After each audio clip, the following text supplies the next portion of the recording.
Olá pessoal, tudo bem? Eu sou o professor Eduardo. Hoje vamos dar continuidade ao conteúdo do material de Word, hoje falando um pouquinho sobre quebras, notas e índice, ferramentas que são muito utilizadas em trabalhos acadêmicos.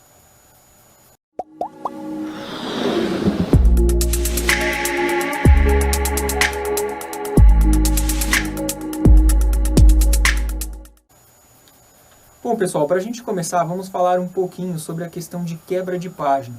Para a gente entender o que é uma quebra de página, primeiro precisamos entender que quando trabalhamos com essas quebras de páginas, na maioria dos casos estamos trabalhando com alguma estrutura de documentação que lida diretamente com alguma plataforma de padronização de documentos. Vamos novamente utilizar o exemplo aqui de documentos que são utilizados nas escolas ou faculdades, documentos acadêmicos. Vamos imaginar, por exemplo, que estamos fazendo alguma informação, colocando informações sobre referências ou até mesmo biografia numa página e vamos ter poucas informações dentro de uma mesma página.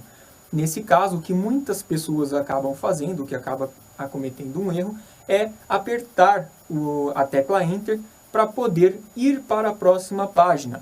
O que acaba sendo um erro porque a própria ferramenta serve basicamente para que a gente evite este processo. Neste caso, o que precisamos fazer é basicamente ir na guia inserir e colocar a quebra de página.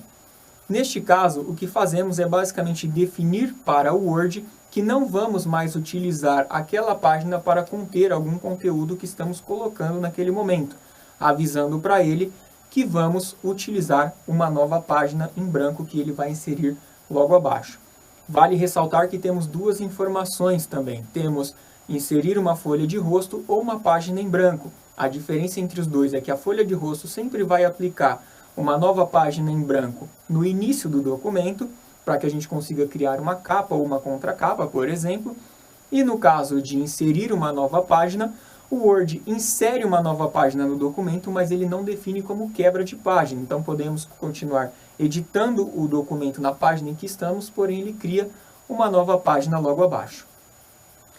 Temos também a opção de quebra de seção. A quebra de seção serve basicamente para que a gente consiga criar divisões dentro do documento, dentro da mesma estrutura de um mesmo documento. Funciona basicamente como uma estrutura de definir vários documentos, várias estruturas de documentos diferentes dentro de um mesmo arquivo. Nesse caso, poderíamos ter informações sobre algum monólogo, por exemplo, dentro de um trabalho, e ainda assim no mesmo arquivo ter este trabalho que vamos entregar, por exemplo, na escola ou na nossa faculdade. Para a criação de índices, pessoal, temos uma ferramenta específica para isso também. Neste caso, podemos criar uma sequência de títulos, de tópicos e ilustrações listados em ordens de apresentação.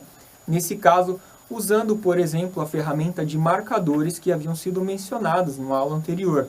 Neste caso, poderíamos criar o índice, por exemplo, com itens referentes a um primeiro teste, a um primeiro conteúdo que a gente vai ter dentro do documento. E nesse caso, se eu tivesse outros conteúdos que estão vinculados com este material, eu simplesmente precisaria linká-los um ao outro.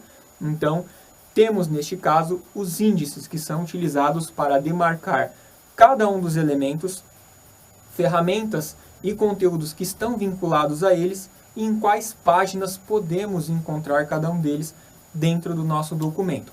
Seja ele um arquivo que vai ser utilizado, por exemplo, como uma revista, como um jornal ou até um trabalho que vai ser entregue, por exemplo, em algum meio acadêmico. Bom, pessoal, essa foi a aula de hoje. Qualquer dúvida, deixem nos comentários abaixo, façam os exercícios e bons estudos.